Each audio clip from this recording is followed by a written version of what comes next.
C'est un lieu ici que papa a créé. Il venait, enfant, ici, garder les vaches. Et ce terrain, c'était une cuvette avec beaucoup de sources. Et un jour, il devait avoir 40 ans, il a décidé d'acheter ce terrain qu'on lui avait proposé et d'en faire ce lieu. Papa avait un métier peu répandu puisqu'il était cerclier. Au départ, il était cerclier. Ensuite, par la force des choses, il est devenu feuillardier. Alors, cerclier parce que ça a été son premier métier, hein, sa formation. Son frère était déjà cerclier. Il a intégré une équipe sur ses rangs. Il y avait M. Guéot qui était cerclier à l'époque, et puis donc il avait mon oncle Ange, et puis papa a rejoint l'équipe après. Je pensais, et papa le pensait même, qu'il était un des derniers cercliers du Morbihan lorsqu'il a cessé son activité.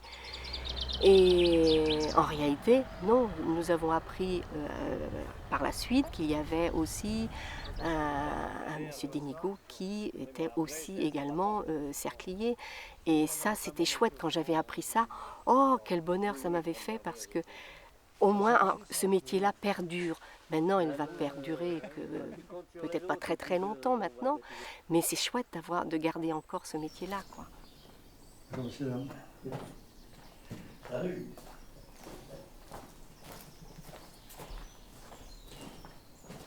Bon alors, monsieur Dénigaud, qu'est-ce que vous allez nous faire là? D'abord, on va commencer par ébrancher cette perche, couper les nœuds. Après, on va fendre, faire 5 cercles dans cette perche, quoi. Et ensuite, raboter. Et il y a longtemps que vous faites ce métier-là? À bientôt 65 ans, Et vous avez appris comment? avec mon père et mon frère, quoi. Et votre père, c'était son métier ou il a appris? C'était son métier, oui. Oui.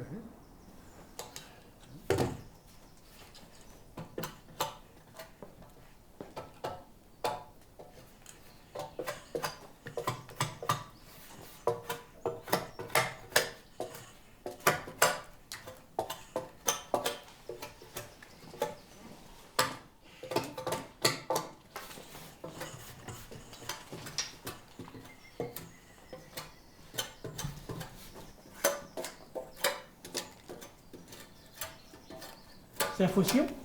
Faucillon, oui. C'est pas vraiment la vraie serpe pour fendre le bois, c'était, disons, un 7. Hein. Oui, droit comme ça. Comme un 7, quoi, si vous voulez. Mais vous préférez ça?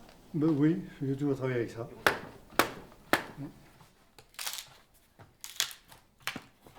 Une fois que c'est parti, on va tout ça.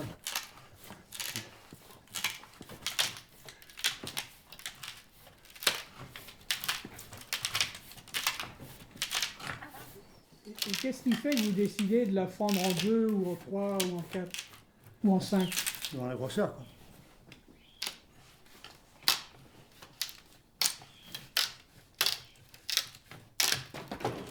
C'est fait en quel bois ça? Châtaignier. Et pourquoi on utilise du châtaignier? C'est le meilleur bois, disons, le plus souple. Donc pour la saule aussi, c'est très souple, mais pour le fendre, on ne peut pas, ça tourne. C'est pas possible. Et là, vous faites quoi là? La coche pour le passer sous la dent. Et les nœuds, c'est pas trop gênant? Pas trop, mais enfin, c'est quand même plus dur. Là, celui-là, je vais le piocher, lui.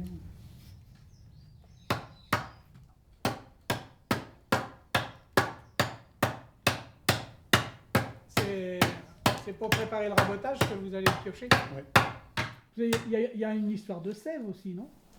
Oui, ben, c'est-à-dire, oui, la sève, quand elle monte, comme en ce moment, là, bientôt, là, c'est pas le moment de couper en ce moment-là. Le bois ne se conserve pas, disons. Ça pourrit plus vite, quoi, non? Ouais. Il y a des vers dedans. Les vers se battent dedans, oui. Ouais. Oui, au bout d'un an, ça y est, c'est terminé. Et Par après, contre, s'il est abattu dans de bonnes conditions, mais ça se conserve pendant des années et des années. vous travaillez dans la forêt, Oui, oui, oui, oui. De septembre à mai, là, pour ainsi dire. C'est un abri côté sud, disons, on s'abritait côté sud, sud-sud-ouest. Et puis quand il pleuvait, on restait dessous. On était bien.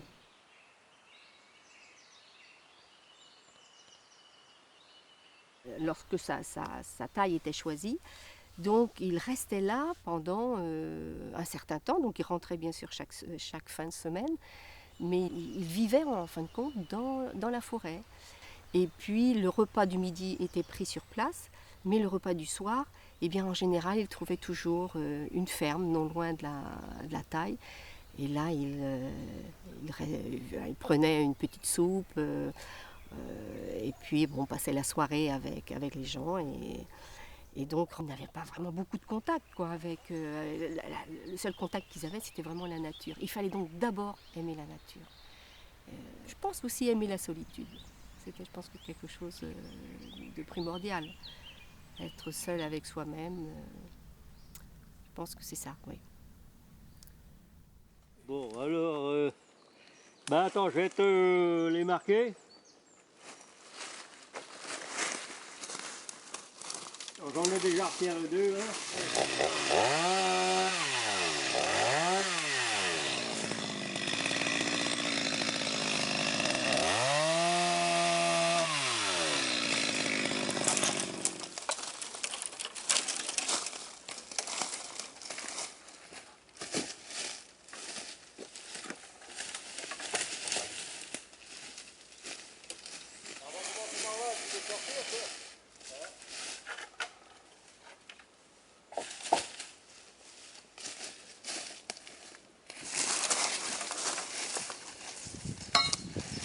On parlait du prix pour faire les cercles là avant. ouais, c'est C'est combien 1 euro du cercle qui prend.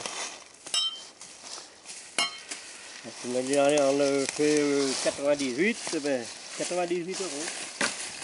Et toi, tu prends combien pour faire tout ce que tu fais là? Ouais, je prends une bonne bourrée, c'est tout. Il va marquer ça aussi.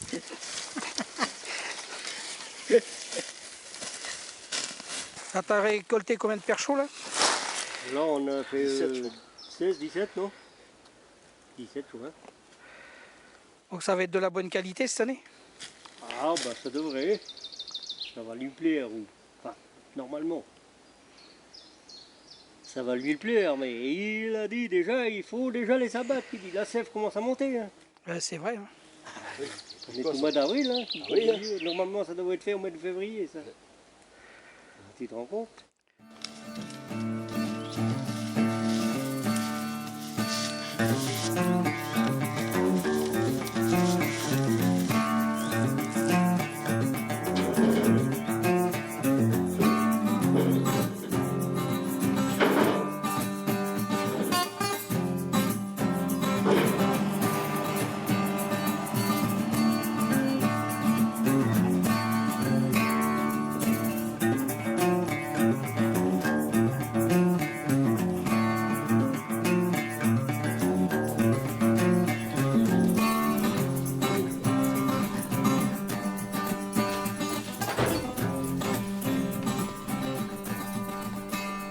Ça, c'est le couteau cerclier.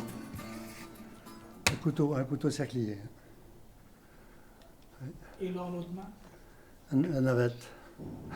qui sert à coincer le cercle Oui. sur Eh oui. sur le cheval. Eh oui.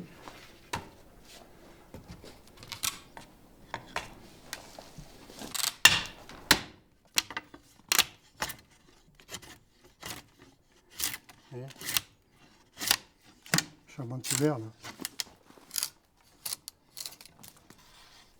Vous avez toujours fait ça à la main ou il y avait d'autres moyens de raboter? Parce que c'est On a eu une raboteuse spéciale pour cerclier, disons, hein. Inventée par un cerclier aussi. Inventée là. Ça datait de quelles années ça, à peu près? 66 qu'on l'a acheté, ça là. Mais c'était plus rapide. C'était plus rapide, mais le travail n'était pas si bien fait. Ah non.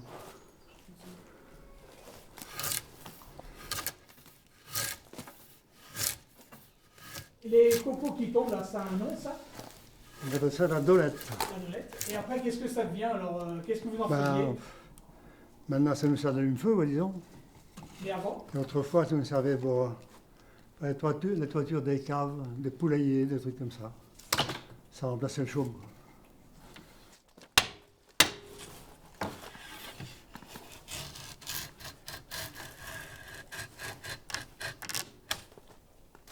Et voilà, C'est fini pour cette opération-là? c'est terminé. Et vous disiez que vous mettiez les cercles en dépôt? Oui, dans les cafés dans les trois, enfin un peu partout. Hein. Et ils étaient achetés par qui Mais, par les agriculteurs qui venaient de la région, qui venaient prendre les cercles au dépôt, quoi, disons. Parce que quand j'étais gamin, je me souviens, mon père, il vendait 4000 rouleaux comme ça, complets. 4000. Il faisait que ça, que ça, que ça. Parce qu'à l'époque, il était fait du chiffre. Hein. Oui. Ouais, il fallait voir un peu. Hein. On travaillait aussi pour les casiers homards et puis les casiers à crevettes. Le Quiberon, l'île d'Ouate, le Croisic.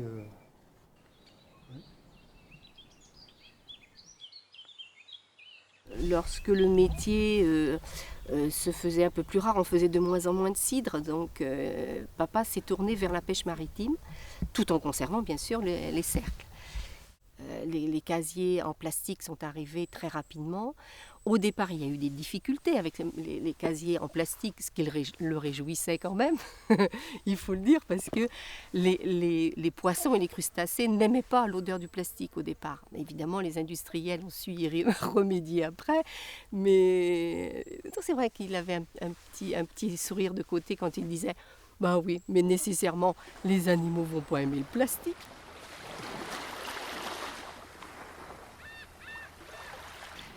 Ce n'est pas anodin, à mon avis, cette rencontre avec les pêcheurs. Il en avait certainement besoin financièrement parce qu'il ne pouvait pas continuer de vivre avec, parce que plus ça allait, moins il y avait de ventes de cercles. Mais je pense que ce n'est pas anodin, la vie a fait que il s'est dirigé vers la mer. Donc là aussi, c'est quand même une création aussi. C'est une autre énergie et il aimait beaucoup, beaucoup la mer.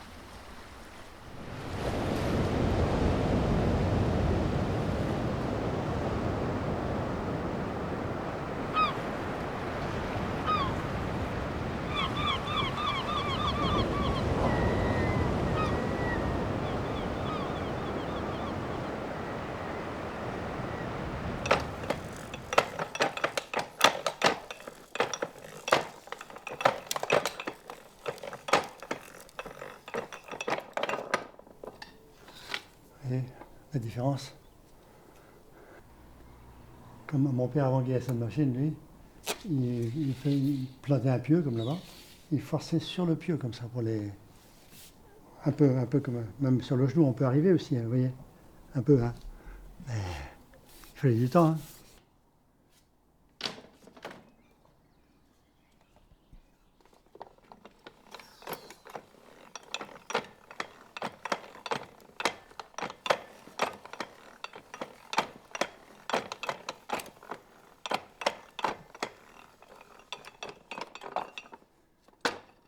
Et voilà.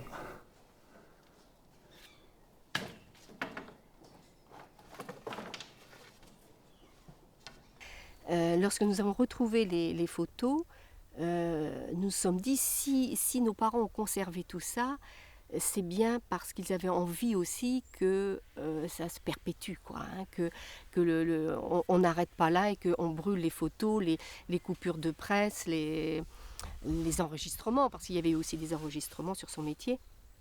Et là, je me suis dit, à moi maintenant, ou à nous, ma sœur et moi, de continuer à faire connaître ce métier. Parce que je voulais transmettre aussi bien le métier proprement dit, mais aussi tous ces accessoires qu'il avait, sa plane, le faucillon, le cylindre. Donc tout cela, je voulais transmettre ça donc gracieusement au musée.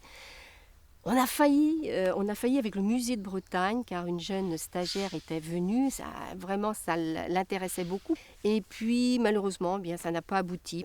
Je trouve ça un petit peu dommage, j'aurais bien aimé que ce matériel-là soit dans un endroit, dans un musée public, pour continuer de transmettre ça.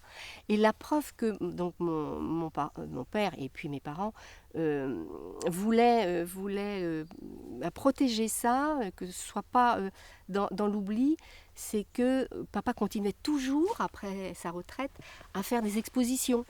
Donc il participait toujours aux métiers, aux anciens métiers. Donc il y avait Saint-Martin, il y a eu Carreau, il y a eu Lisieux, bien entendu, car chaque année il allait à Lisieux. C'était pour lui, c'était primordial pour lui. Il ne fallait pas oublier ces métiers-là, pas plus le sien que les autres.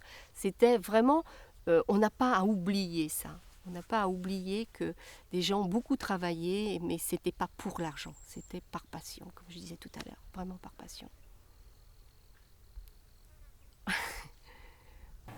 Et vous avez été heureux de faire ce métier? Ah bon, oui, hein, certainement, oui. Surtout bien content d'arrêter l'école.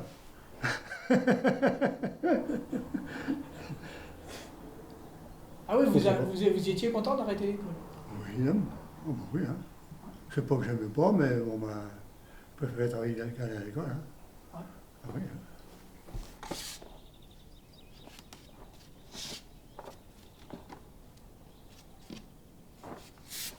Expliquez ce que c'est que la molle. La molle, c'est le paquet de 24 cercles, quoi, disons. Hein.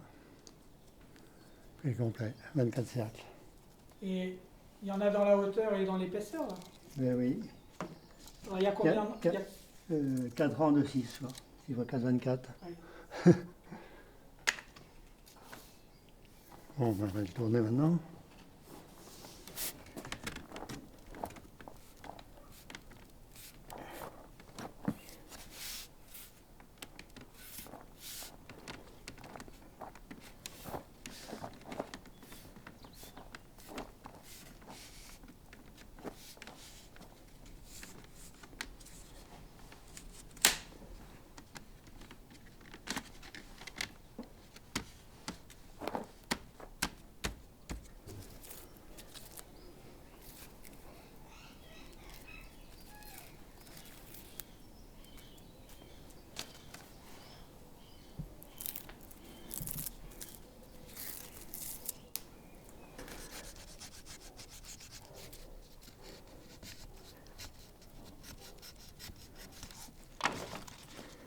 Là, c'est de la couture.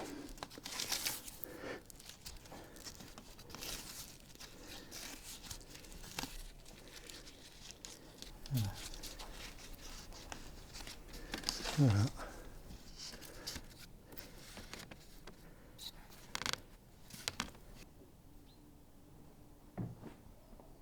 Bien, ben maintenant on va attacher le rouleau. Quand j'amène mon fil de fer là, si par exemple j'ai pas ce morceau de bois, tout va se défaire. Ah oui. Ah oui, ça s'en va tout. C'est un contrepoids, en fait. Oui, oui, un contrepoids, oui. Comme ça ne bougera pas. Hein.